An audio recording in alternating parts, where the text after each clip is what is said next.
Eugene, 4 or 5 years. And my frustration at the end of each one was, what happens the day after the International Day of Peace? This is it. This is the day after the International Day of Peace. The other organizers of these Peace Days have said, we want Peace Day to be 365 days a year. So this is what drives me. Margaret Wheatley said, when separate local efforts can be seen as networks and then strengthened as communities of practice, suddenly and surprisingly, a new system emerges at a greater level of scale. I believe in this. I believe it's totally possible and that it's already happening. And one of the things that I got connected with very early on was the International Cities of Peace effort. And right now there's over 140 cities in 44 countries, 5 continents. And this has only been going on since 2009. Here's a map of where those cities are around the world. And this little statement about imagining a city of peace came from Imagine Chicago. And the city that is peace is where everyone is valued, where every citizen, young and old, applies their talents to create a positive future for themselves and their community, where hope comes alive in the flourishing and connecting of human lives, where young people and others whose visions have been discounted develop and contribute their ideas and energy. And so very early on in the Eugene City of Peace effort, we drew this diagram, and at the top it says each one of us matters. And so the idea of inclusiveness in the conversation is extremely important, and that the conversation be about needs, unmet needs, and defining what those are, and asking what is working, what are our strengths, what are our resources, what are our successes, and from that conversation comes a sense of empowerment. Yes, we can do this. And then many individual actions result, and we finally wind up with a city that works for everyone. So that's the theory. The UN has developed 7 areas of human security, and I won't read these off to you, but personal community security is a lot of what housing is about. And on the Eugene Peace Team website, I've developed this interactive map where if you click on any of those subcategories, they move to the center and it becomes like a family tree. Now I'm going to just quite quickly take you through a few examples related to what we're doing here today. Security and health is one area that's in the bottom right.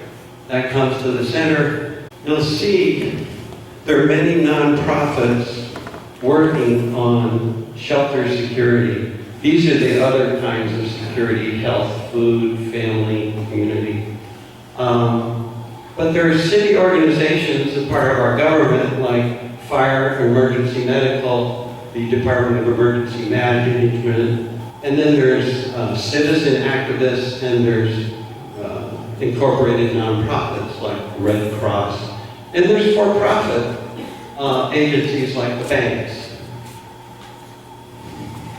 But the one I want you to focus on now is called Churches Helping with Shelter. And I did a lot of online research to come up with what I'm sure is not even a complete list. And Wow. this is just from A over there on the left to N here. And so there's like a whole nother part of the alphabet over here on the right. But this is a network that already exists. This is the One Hope Network. And it's well worth paying attention to the fact that this is an already existing network. But there are many churches outside the network, like those in the upper right. People like Peace Presbyterian, St. John's Episcopal, St. Mary's, St. Matthew's, St. Thomas. They're all saints. So it's fascinating when you start to find out and look at what is out there that is already working. And there's another global network called the Compassion in Action Network that I've been aware of for a few years. And this is a global map of they're simply reporting in actions that they've taken in the area of compassion all over the world. And I decided to make a map of the compassion here in Eugene. And here you go.